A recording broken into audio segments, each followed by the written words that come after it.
Hello दोस्तों, क्या हाल चाल। एक बार फिर से स्वागत है आपका हमारे यूट्यूब चैनल कोर क्लासेस के एक और नए वीडियो पे। इस वीडियो में भी हम लोग फिजिक्स के टॉप 25 मोस्ट इंपॉर्टेंट क्वेश्चंस करेंगे, जो कि हमारे यूपी पॉलिटेक्निक एंट्रेंस एग्जाम 2023 के लिए बहुत इंपॉर्टेंट होने वाले हैं। चलिए समय को बर्बाद बर्बाद ना करते हुए चलते हैं अपने क्वेश्चन की तरफ। और आपके स्क्रीन पे जो नंबर दिख रहा है, कोई भी क्वेरी करना होगा, ये इस क्वेश्चन की पीडीएफ चाहिए होगी तो इस नंबर पे व्हाट्सएप पे मैसेज करिएगा, आपको पीडीएफ मिल जाएगी और कोई भी क्वेरी करेंगे तो रिप्लाई मिलेगा। चलिए आगे क्वेश्चन को पढ़ते हुए, समय को बर्बाद ना करते हुए क्वेश्चन पढ़ते हैं। पढ़िए पहला क्वेश्चन। प्रतिबिंब की लंबाई वस्तु की लंबाई के बराबर है या प्रतिबिंब बना होगा। अब प्रतिबिंब की जो लंबाई होगी वो वस्तु की लंबाई के अगर बराबर है तो यह प्रतिबिंब बना होगा। तो किस चीज से बना होगा, तो ये बताना है। तो उत्तल लेंस से। किससे बना होगा? उत्तल लेंस से। अगला क्वेश्चन। एक रेलगाड़ी जो 72 किलोमीटर घंटे की चाल से चल रही है 100 मीटर लंबे पुल को 17 सेकंड में पार कर लेती है, रेलगाड़ी की लंबाई क्या होगी? इसको आप लोग सॉल्व करिएगा, आंसर में बता दे रहा हूं 240 मीटर। ठीक है। अब आप लोग जानते हैं, क्योंकि हर क्वेश्चन में मैं बता रखा हूं कि न्यूमेरिकल सॉल्व कराना पीडीएफ में थोड़ा मुश्किल पड़ता है, इसलिए मैं आंसर बताते चलता हूं। जब अगर दिक्कत लगेगी कमेंट करिएगा, मैं बोर्ड पे एक दो क्वेश्चन 5 क्वेश्चन ला करके वैसे बता दूंगा। जब कलेक्ट हो जाएंगे कि हाँ 5 क्वेश्चन नहीं समझ में आए तो वो 5 क्वेश्चन का मैं वीडियो बना के ला दूंगा। चलिए आगे बढ़ते हैं इसको इरेज करके।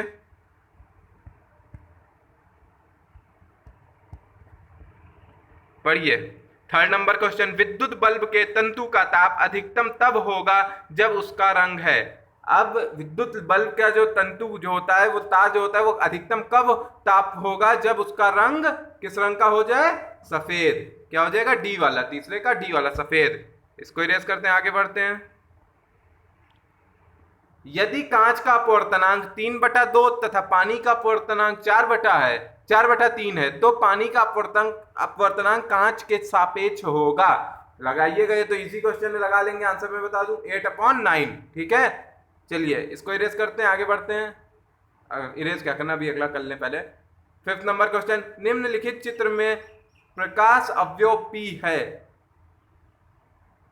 अब जो चित्र में प्रकाश अवयव P है, मेरे ख्याल से चित्र इस जगह मिस हो गया, मैं आप लोगों को चलिए आंसर बता दे रहा हूं। अवतल लेंस। क्या हो जाएगा? अवतल लेंस।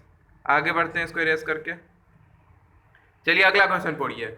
जब आंधी या वर्षा आने वाली होती है तो वायु दाब में पारे का तल, जब आंधी या वर्षा होने वाली रहती है तो वायु दाब मापी में जो पारे का तल होता है वो कहाँ क्या होता है?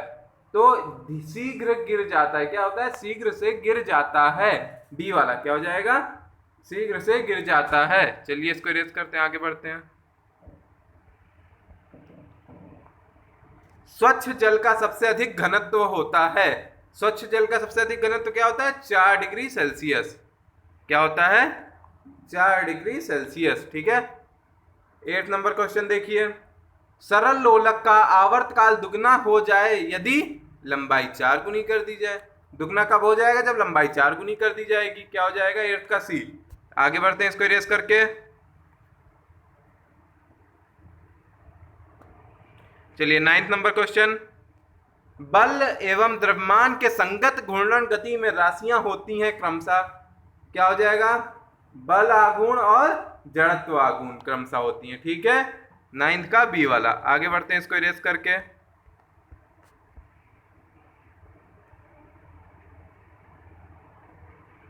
चलिए छोटा हो गया, छोटा क्या, चलिए। दो विजातीय आवेशों की उनके बीच निश्चित दूरी होने पर स्थितिज ऊर्जा होगी। अगर दो अलग अलग जाति के आवेश है, जैसे धन और ऋण अलग अलग आवेश हैं, तो उनके बीच की निश्चित दूरी होने पर स्थितिज ऊर्जा क्या होगी? ऋणात्मक होगी। क्या होगी? ऋणात्मक होगी। ठीक है। 10th का ए होगा। 11th नंबर क्वेश्चन पढ़िए। प्राथमिक सेल जिसका दैनिक जीवन में उपयोग होता है वह है। प्राथमिक सेल जिसका दैनिक जीवन में उपयोग होता है वह क्या है?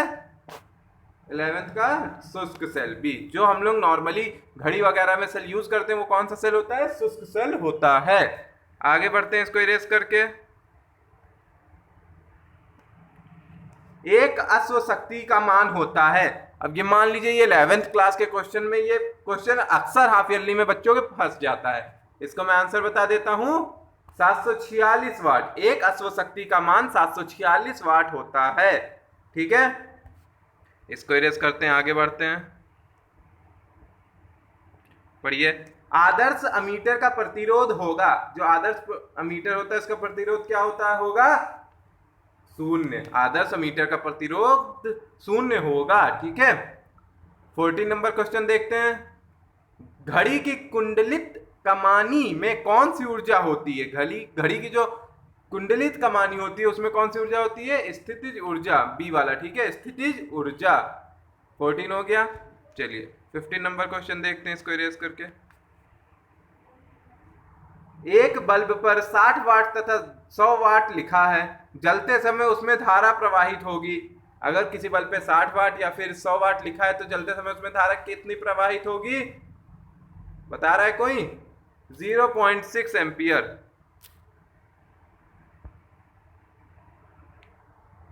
एक मिनट।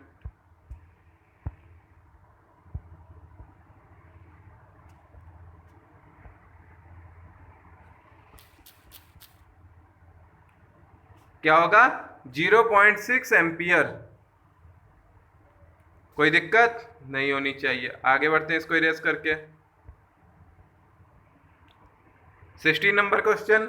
स्वतंत्रता पूर्वक गिरती हुई वस्तु की, स्वतंत्रता पूर्वक गिरती हुई वस्तु की, आगे का स्टेटमेंट पढ़ के बताना है कि कौन सा इसके लिए सही हो रहा है। मैं डायरेक्ट पढ़ देता हूं। गतिज ऊर्जा बढ़ती है तथा स्थितिज ऊर्जा बढ़ती है। क्या होता है? गतिज ऊर्जा बढ़ती है तथा स्थितिज ऊर्जा बढ़ती है। अगला 17 नंबर क्वेश्चन देखते हैं। बेत से कोट को पीटने पर धूल के कण गिर जाते हैं। अब आप चादर वगैरह जब उठाइए, झटकिए, झाड़िए तो क्या धूल उड़ती हुई दिखाई देती है? उसी तरह अगर किसी कोट वगैरह, गंदे कोट को अगर पीटेंगे किसी डंडे से तो क्या हो जाएगा? जड़त्व के कारण। ये किसके कारण ऐसा होता है? जड़त्व के कारण ये चीज होती है, ठीक है। इसको इरेज करते हैं, आगे बढ़ते हैं।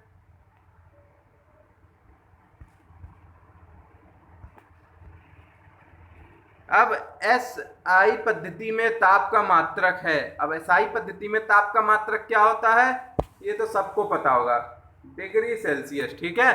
एसआई पद्धति में ताप का मात्रक डिग्री सेल्सियस होता है। आगे बढ़ते हैं इसको इरेज करके।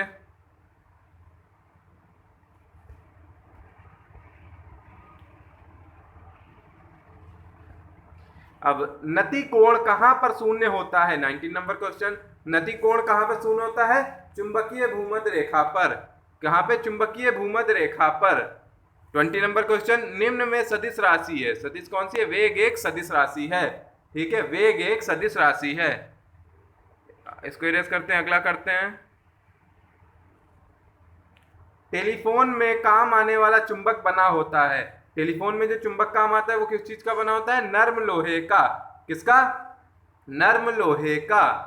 आगे बढ़ते हैं इसको इरेज करके। जड़त्व आघूर्ण का मात्रक है। जड़त्व आघूर्ण का मात्रक क्या होता है?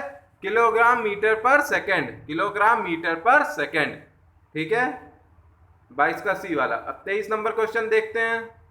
एक ऊंची इमारत से एक गेंद 9.8 मीटर पर सेकंड के समान त्वरण के साथ गिरती है। 3 सेकंड के बाद उसका वेग क्या हो जाएगा? इसको लगा लीजिएगा, मैं आप लोगों का आंसर बता दे रहा हूं, 29.4 मीटर पर सेकंड। इसको इरेज करके आगे बढ़ते हैं। प्रकाश तरंगों की प्रकृति समान है। प्रकाश तरंगों की प्रकृति समान है गामा किरणों में। किसकी? 24 का क्या हो जाएगा? प्रकाश तरंगों की प्रकृति समान है गामा किरणों के, ठीक है। किसकी प्रकृति समान है? गामा किरणों की, ठीक है। अब 25 नंबर क्वेश्चन देखते हैं। 25 क्वेश्चन हम लोग को करने थे, हमारा लास्ट क्वेश्चन है। अपवर्तन के द्वितीय नियम को कहते हैं। अपवर्तन का जो दूसरा नियम है, अपवर्तन के आप लोगों ने 2 नियम पढ़े होंगे। पहला नियम क्या है, दूसरा नियम क्या है? तो इसी तरह दूसरे नियम को क्या कहते हैं? स्नेल का नियम। Sine i upon sine r, ऐसा कुछ था क्या? इसकी ज्या उसकी ज्या के समान अनु, ऐसा कुछ था ना, आप लोग पढ़ रखे हैं। इसको किस नाम से जानते हैं? स्नेल का नियम। इसको इरेज करते हैं। इस तरह से जो लोग अभी तक चैनल पे बने हुए हैं बहुत बहुत धन्यवाद, और जो लोग बीच में तो कोई मत छोड़िएगा। आप लोग अभी तो मेरा अगर इस समय वीडियो देख रहे हैं, अभी तक पूरा वीडियो देखे हैं तो बहुत बहुत धन्यवाद। और ऐसे ही हमारे जितने वीडियो बन चुके हैं सारे वीडियो आप लोग देख लीजिए।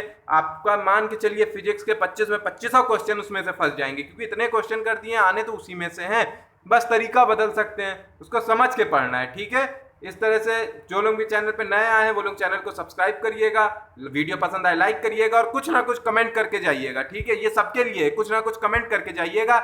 और मिलते हैं फिर अपने नेक्स्ट वीडियो में। नमस्कार।